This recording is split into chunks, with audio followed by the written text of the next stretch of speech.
hoy con Arturo Rebollón, epidemiólogo, y José Carlos Espino, ingeniero especializado en higiene ambiental y respiratoria. Bienvenidos. Empecemos por favor a hablar de los pediluvios. ¿Sirven? ¿No sirven? ¿Estorban? ¿No estorban? Los pediluvios yo creo que fue una forma muy fácil de empezar a romper la rueda en prevención, ¿no? A mover la rueda de prevención, pero ya ahora sabemos que la principal causa de contagio es por vía aérea. Entonces, si tuviéramos un sistema de limpieza adecuado de esos pediluvios, porque sabemos que tienen un uso específico en industrias alimentarias, por ejemplo, eso podría entonces aplicarse en el sitio correcto. Pero ahorita mismo, para un virus que es principalmente respiratorio, no lo recomendamos y ya es hora de ir evolucionando la evidencia para facilitar eso a los negocios y oficinas que lo utilizan. Sí, definitivamente pienso igual, para poder que se desinfecte una superficie se necesita un cierto tiempo en contacto con el desinfectante. Eso no se da en el pediluvio. La gente lo pisa y entra, ¿no? Aparte de eso, la misma OMS ha dicho que las aceras y los sitios públicos no se deben limpiar. Eso no va a evitar la propagación del virus. Y yo pienso que los pediluvios, aparte de encharcar las oficinas y los lugares donde los ponen, pues también es un peligro porque mucha gente se ha resbalado, ¿no? Por eso. Así es que coincido con Arturo que ya es momento de evolucionar y dejar esa medida a un lado que no está haciendo, en mi opinión, está haciendo más mal que bien. Nosotros vemos que cuando la gente pisa se sale el agua, entonces tú tienes que utilizar el personal de limpieza, que ya está protegiendo otras cosas, a dedicar un tiempo importante a limpiar el piso sucio, el pediluvio. Entonces hay que ser eficiente con los recursos y sabemos que el pediluvio entonces te quita eficiencia de un personal esencial ahorita mismo. Y la toma de temperatura, ¿qué tanto está funcionando? ¿Qué tanto, digo, unos lo toman en el cuello, otros en la mano, otros donde uno quiera? ¿Funciona o no funciona? Mira, yo tengo una opinión acerca de eso. El fabricante del equipo de temperatura, el equipo que se utiliza para eso, tiene instrucciones precisas de dónde se tiene que tomar. O sea, es en la frente y hay que tomarlo de frente, hay que tomarlo a cierta distancia de la frente de la persona. Eso no está diseñado para tomarse en la mano, ni en el brazo, ni en el cuello. O sea, entonces sabemos, pues, y eso Arturo lo puede después confirmar, que la temperatura de la piel no es igual a la temperatura del cuerpo. Entonces estamos tomando temperaturas en todos lados y la verdad, si no se siguen los procedimientos que se indican con ese instrumento, entonces estamos obteniendo cualquier valor. Fíjate que la temperatura corporal, como dice el dispositivo, está enfocado para la frente y cuántas personas hemos ido a los almacenes y tienen un aparatito donde uno pone la mano, que es la parte más fría de la mano. A mí me ha pasado que la temperatura me marca 35 grados. Si yo tuviera 35 grados de temperatura, yo estaría en hipotermia y muy probablemente en un hospital de lo frío que estamos. Entonces, eso te marca el grado de error que tenemos y aparte que hay que decir algo que no hemos mencionado. Los guardias de seguridad que hacen estas medidas de temperatura están exponiéndose ante muchas personas y según algunos indicadores de las empresas aseguradoras, vemos que ellos también son personas de riesgo, son personas altamente expuestas a personas que están infectadas y los ponen en riesgo. Entonces, lo mejor es hacer algo bien y que se mantenga a lo largo del tiempo. Ok, pasemos a las pantallas faciales que en teoría, y digo en teoría porque solo quedó en el anuncio y no pasó a decreto, son obligatorias desde el viernes, desde hace 2 días. Si este es un virus respiratorio y no de contacto, como ustedes bien han recordado, ¿por qué es tan importante la careta? O sea, la careta hace que no te toques la cara, pero el virus está en el aire, igual que igual uno va a respirar con o sin careta. Entonces, ¿qué tan efectiva es la careta y para qué situaciones funciona y para cuáles no? Yo tengo mi opinión y sí quiero, y lo he dicho desde el principio, primero de todo un poquito de dónde sale esto, ¿no? Las caretas pues se han usado tradicionalmente en los hospitales y han dado pues, buenos resultados allá. Es diferente cuando lo traemos a la comunidad, o sea, las caretas sí pueden contribuir a prevenir el contagio a corta distancia, porque están para eso, a corta distancia. Pero ya cuando estamos hablando de larga distancia y el espacio que existe entre la pantalla y la cara, pues el aire va a entrar por allí. Si estamos hablando de un problema respiratorio, en un ambiente donde la concentración de virus puede ser alta, la pantalla no va a servir de nada, porque voy a inhalar igual. La mascarilla sí es importante, pero agregar una pantalla en ese sentido no, yo no estoy de acuerdo con eso y yo creo que hay que tener cuidado porque mucha gente lo está poniendo como si fuese la gran solución al problema. Bueno, repito, quizás a corta distancia, pero si estoy metido dentro de un bus o un tren de metro con 100 personas o no sé, y todo el mundo, todos respirando, algunos tosiendo y el aire recirculando todo eso, la careta no va a ser la solución. Y yo creo que ya es momento de dejar de improvisar, ¿verdad? O sea, eh, hay estudios, por ejemplo, el Centro de Control de Enfermedades de Estados Unidos y otros que han dicho que no hay nada, no hay ningún estudio científico concreto que sustente que las caretas en realidad van a bajar aún más el contagio. Que es algo bueno, algo adicional, podría ser, en eso podría estar de acuerdo, pero de que va a ser la solución, en mi opinión, no la va a ser. Sí, nosotros hemos visto algunos estudios de profesionales de la salud que son los que están expuestos, como decía José Espino, que las personas cuando utilizan las caretas en el ambiente adecuado, en el espacio adecuado, son altamente efectivas. Y el estudio de India lo que mostró es que bajaron de 15% a 0% cuando personas que estaban altamente expuestas al virus se le agregaba la capa adicional. Porque hay que recordar algo, nosotros no existe medida perfecta para prevenir el virus. Entonces, tú tienes que agregar medidas poquito a poquito, poquito a poquito. Pone el lavado de manos, la distancia, evitar la aglomeración, y entonces agregas la careta facial en sitios de alto riesgo y de transporte. Entonces, de alta aglomeración, ahí podría tener un valor adicional.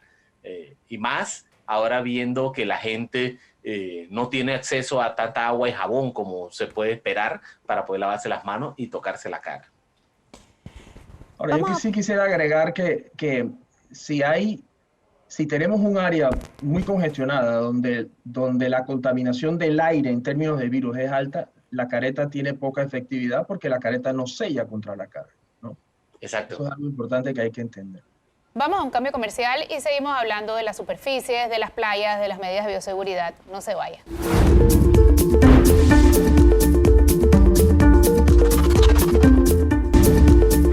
Ya de vuelta en Flor Misrachi pregunta hoy con dos invitados, el epidemiólogo Arturo Rebollón y José Carlos Espino, ingeniero especializado en higiene ambiental y hospitalario.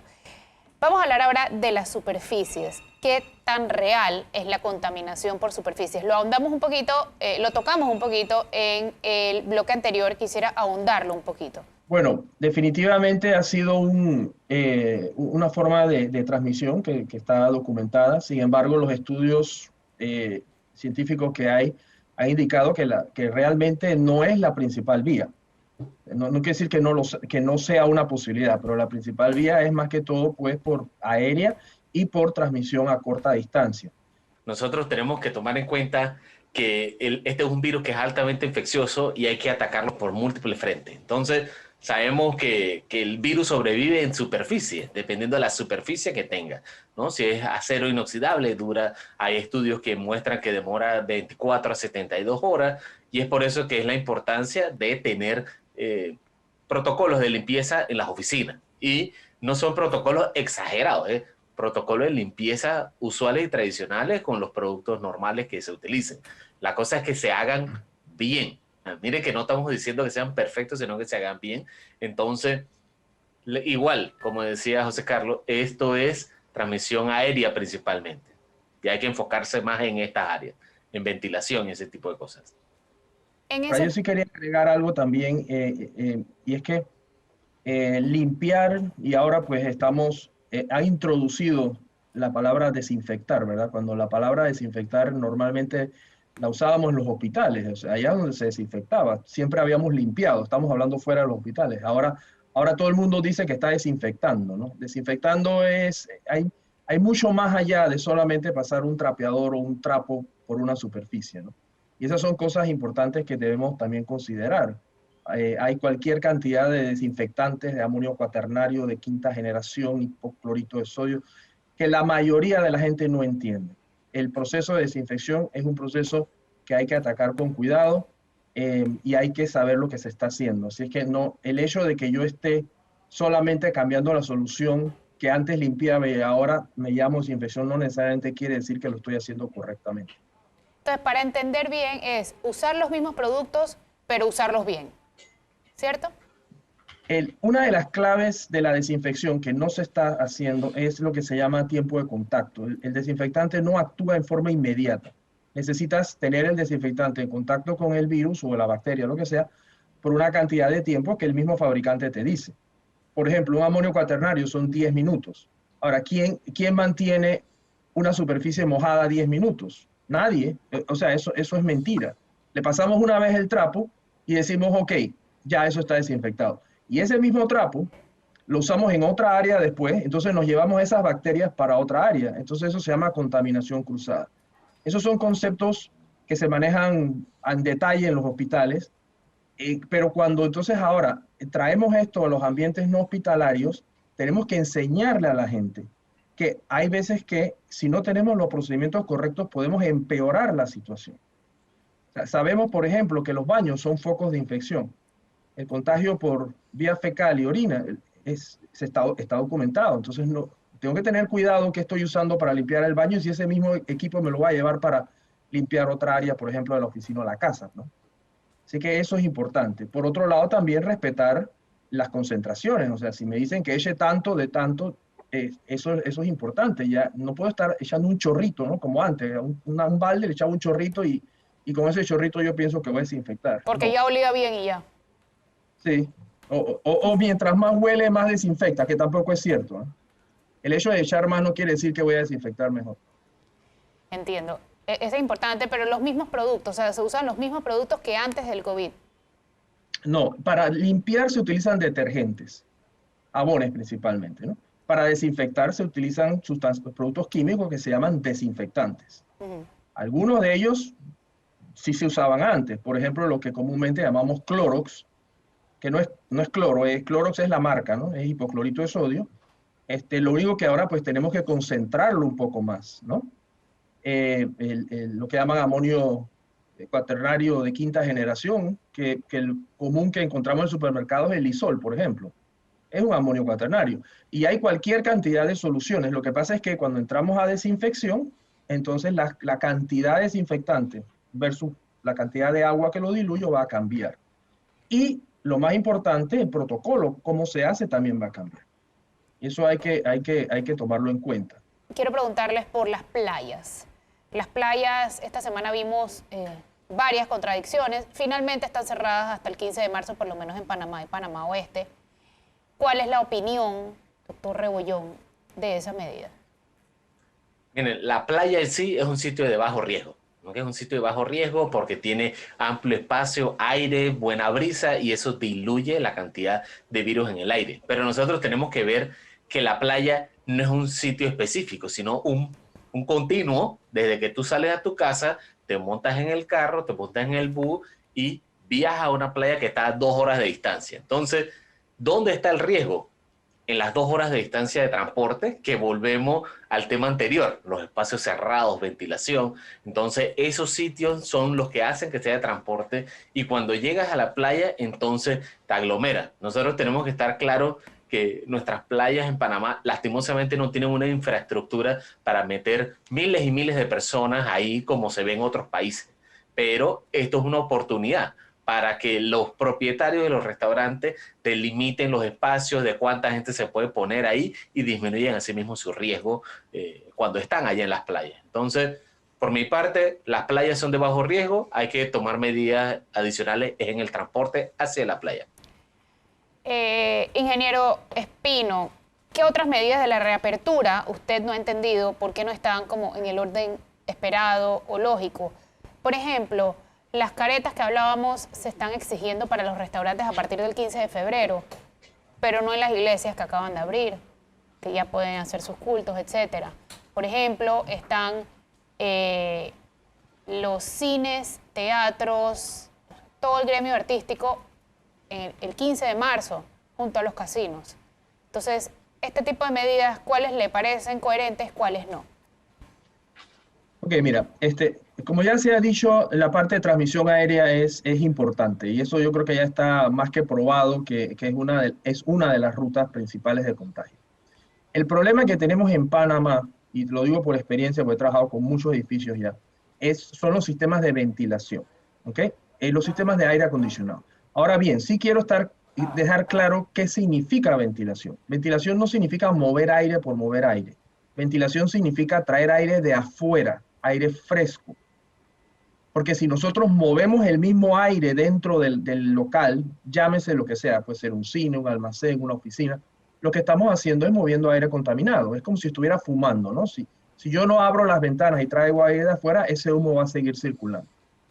Uno de los problemas principales que tenemos en Panamá es que tenemos muy poca circulación de aire fresco por el clima que tenemos. Es un clima caliente, húmedo. Entonces, normalmente nos hemos encerrado. Se ha hablado mucho, por ejemplo, de abrir ventanas. Ok, eso puede ayudar. Pero yo les pregunto a ustedes, ¿cuántas oficinas y cuántos locales tienen ventanas? Vamos a empezar por ahí, que pueda abrir.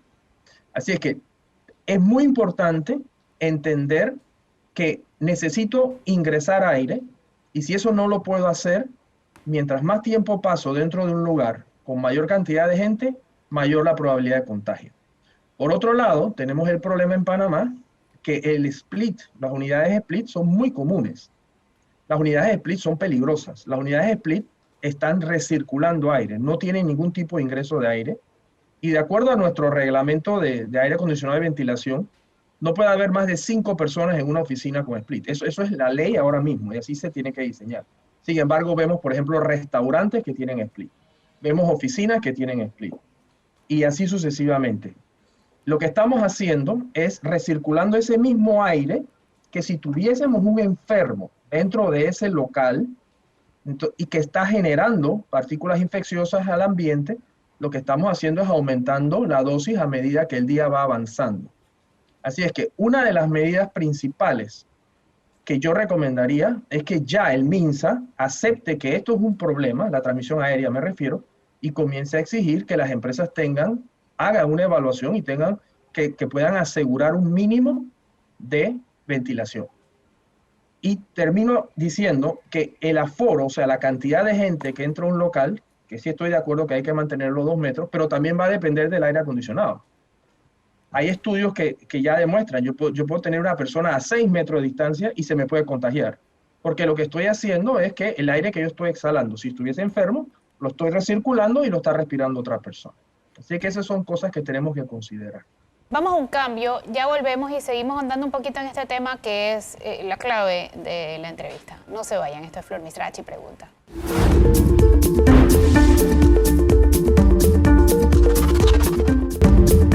Ya de vuelta en Flor Misrachi Pregunta, hoy con el epidemiólogo Arturo Rebollón y con José Carlos Espino, ingeniero especializado en higiene ambiental y hospitalaria. Vamos ahora con el tema de las superficies que veníamos hablando en el bloque anterior. Medidas para reapertura de negocios y edificios donde la gente está empezando a ir nuevamente a trabajar. Hay varias formas que uno puede hacer para empezar a regresar sanamente a los edificios. Lo primero, que me voy a salir un poquito del tema, es empezar a hablar de trazabilidad digital, donde las empresas conozcan y el usuario tenga control de sus síntomas y pueda notificarlos transparentemente a la empresa, porque estamos en un ambiente que tenemos que cuidarnos todos. Entonces, ya hablamos que los pediluvios no funcionan adecuadamente. El termómetro, si no se utiliza bien, tampoco funciona. Así que ahí van 2 medidas que podemos eliminar y que puede ser un ahorro para la empresa. Entonces, es importante que, como mencionaba José Carlos, la cantidad de personas que van a estar en una oficina depende de la cantidad de ventilación que tú puedas tener. Entonces, si tú tienes una ventilación que recircula aire, tienes que disminuir tu cantidad de personas que tienes adentro para evitar que ocurra una alta carga viral. Entonces, es momento de que la gente reconozca, que las autoridades reconozcan que la transmisión aérea es una de las principales causas de infección para poder hacer regulaciones ambientales que mejoren los aires acondicionados, poner filtros, mejor ventilación para disminuir los riesgos en las oficinas. Sí, definitivamente. Creo que hay algunas medidas que ya se están dando que deben continuar. En mi opinión, se debe hacer más docencia y hacer más énfasis en la correcta desinfección, ¿ok? Porque no estoy muy seguro que lo estemos haciendo bien. Como ya mencioné, la parte de ventilación, importantísimo que eso sea así. Y lógicamente, pues, mantener el distanciamiento, ¿verdad? Pero es una combinación de cosas. No es que tenemos una varita mágica que nos va a decir que, bueno, si yo le pongo pantallas faciales o si cambio el aire, eso me va a solucionar el problema. Es una combinación de cosas que tenemos que hacer. Y lo mejor de todo es que ya las conocemos, o sea, ya llevamos 10 meses, bueno, más de eso en el mundo de la pandemia, y ya sabemos qué está funcionando y qué no está funcionando. Entonces vamos a implementar eso. ¿Qué medidas habría que Pero, tomar en las escuelas, específicamente en las escuelas? miren, las escuelas tienen varios problemas, y voy a empezar. Hay muchas escuelas que no tienen agua, eso es un problema. Por otro lado, tenemos el problema de la ventilación de las escuelas. Hay muchas escuelas que son ventilación natural, pero hay otras que tienen aire acondicionado, las privadas, por ejemplo, que eso también habría que verlo, ¿no? Eh, y hay muchísimas medidas, hay protocolos que han salido en Estados Unidos que podemos copiar, como por ejemplo intercalar el ingreso de los estudiantes, separar los estudiantes en lo que se llama un pod epidemiológico, o sea, grupos, ¿no? Para no mezclarse. Eso significa que no podemos soltar a todos al recreo a la vez, por ejemplo. Tenemos que intercalar eso. También hay que entrenar mucho a los profesores. No estoy seguro si los profesores están claros sobre cómo deben manejar esto. Lo que mencionó Arturo sobre la parte de trazabilidad. Hacer trazabilidad en una escuela no es lo mismo que hacer trazabilidad en una oficina, ¿verdad? Entonces, también tenemos el transporte de esos estudiantes de su casa a la escuela. A eso voy. Quiero terminar el programa porque ya se nos ha acabado el tiempo. Medidas que habría que tomar de bioseguridad en el transporte. Lo primero, que ya lo hemos dicho, de ser posible, todas las ventanas abiertas o incluso al menos las escotillas. Y si no tienen eso, al menos poner ventiladores que saquen aire para disminuir la carga viral dentro de los aire acondicionados. Ahí sí le paso la pelota a José Carlos porque él probablemente conoce algún ventilador o cortina que saque aire de los buses. Sí. Mire, una de las cosas por lo cual no hay mayor contagio en los aviones, por ejemplo, ¿no? Los aviones lo que han hecho es aumentar su eficacia de filtración. Ellos utilizan filtros que se llaman EPA de muy alta eficiencia, que pueden capturar una cantidad importante de virus. Entonces, eso es una medida, ¿no? El problema es que no siempre en todos los transportes podemos implementar estas cosas. O sea, en realidad, en mi opinión, aunque abramos las ventanas de los buses, en el metro desafortunadamente no lo podemos hacer. Hay que bajar la cantidad de gente en el transporte. Buscar la manera. Ya se ha dicho, ahí están los busitos colegiales que podamos quizás meter al sistema, ver de qué manera podemos bajar esa aglomeración, porque en realidad no hay mucho con los sistemas actuales que tenemos para poder hacer más eficiente. Y sí, en mi opinión, hay mucho contagio en el transporte por la aglomeración de las personas. Muchísimas gracias a ambos por acompañarnos y a ustedes por escucharnos. Esto fue Flor Misrachi Pregunta, hoy con el epidemiólogo Arturo Rebollón y con José Carlos Espino, ingeniero especializado en higiene ambiental y hospitalaria. Que tengan excelente día.